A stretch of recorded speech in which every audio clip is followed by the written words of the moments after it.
on the heels of the hugely successful 3008, Peugeot have given us another SUV to swoon over. This is the much anticipated 5008, a larger 7-seat SUV that also used to be a not-so-trendy MPV. It's another great looking car, possibly not as neat as the 3008, but it does need to be that bit longer to accommodate the extra space inside, and it's still a million miles away from its frumpy people carrier roots. But it is still built very much to carry people, families in particular, so I'm going to cut straight to the chase and show you one of the main reasons why families will want to buy this car. The second row of seats, hereby known as the back, as opposed to the ones behind me which shall be known as the back, are 3 individually adjustable chairs, which can all slide forwards and back. And most crucially, all have ISOFIX anchors for child seats. Now that is incredibly rare in this market and a major unique selling point for Peugeot over its deadliest rival, the Skoda Kodiaq, which only has 2.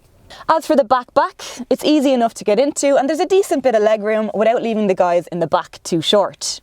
Although I still think the Skoda Kodiaq beats it slightly here. The seats are a little bit flatter and less comfortable, although that does come with some other advantages which I'll show you now. If you also want to be able to carry huge loads that aren't passengers, the 5008 can offer quite a bit of versatility. With the back seats up, well, there's not much, but fold them down and you've got a very generous 780 litres to play with. But wait, there's more. You can even take out these back seats altogether, which might not be very cushy, but are very light and easy to remove. Who needs a van? And finally into the driver's seat. So what is there for us to play with? The cabin feels every bit as plush as the 3008, it's modern, feels really upmarket and does things a bit differently to the norm. It's got a sporty wraparound feel to it and they've gone a bit edgy with the controls. For example, these toggle switches feel pretty retro. The main controls are right here in the centre though, on this 8-inch touchscreen display which comes as part of Peugeot's iCockpit system. That also incorporates their now trademark tiny steering wheel and a digital instrument cluster. That package comes as standard across the range, as do some impressive safety features like cruise control with a speed limiter, lane departure warning and speed limit information. That list gets even more impressive when you move up to the level 2 active model, which adds upgraded styling, advanced emergency braking, parking sensors and a reversing camera, airplane style trays in the back, built-in sun visors for the kids, dual zone automatic air conditioning, and it will also add Apple CarPlay and Android Auto. Level 3 Allure models get additional styling upgrades including 18-inch alloy wheels, leather look upholstery and ambient lighting in the cabin.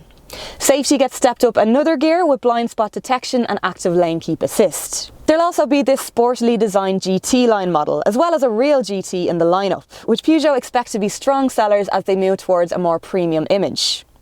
Engine lineup will mirror that of the 3008. There's a choice of 4 diesels in power outputs between 100 and 180 bhp, and for those who don't do quite so much mileage, a decent petrol option in the award-winning 1.2 litre PureTech 130. This is the 1.6 litre HTI 120, which will surely be a very popular seller with its claimed fuel economy of 4.2 litres per 100 kilometres, an annual motor tax bill of just €190. It is bulkier than the 3008 and you do feel that on the road a little bit. For example, it's quite long, so that window can feel quite far away as a result. But once you adjust, it's pretty much exactly the type of ride that you want from the people carrying SUV that it is. In other words, it's an easy, predictable, comfortable drive that's also reasonably engaging. And Peugeot's tiny steering wheel actually gives it a bit of a sporty feel. Now that's not something I thought I'd be saying about a car of this size. As for the not so good points, and there is always some. Headroom in the middle row of seats could be a bit more generous. I'm not exactly struggling at 5'6", but if you had taller teenagers back there, they might find it a bit tight. Funnily enough, it's actually better in the back row. Then the air conditioning controls are built into the touchscreen, which is all well and good and very modern, but there are some things that you need to access in a hurry where a dial or knob is just more convenient, and we think temperature is one of them. And finally, unlike the Skoda Kodiaq, there's no 4-wheel drive option. So if your lifestyle frequently takes you off-road, you might need to look elsewhere. But is that going to be enough to put people off the first great-looking, family-friendly SUV, which will allow you to sit your 3 child seat age kids in a row and still have room for their stuff in the back? We don't think so.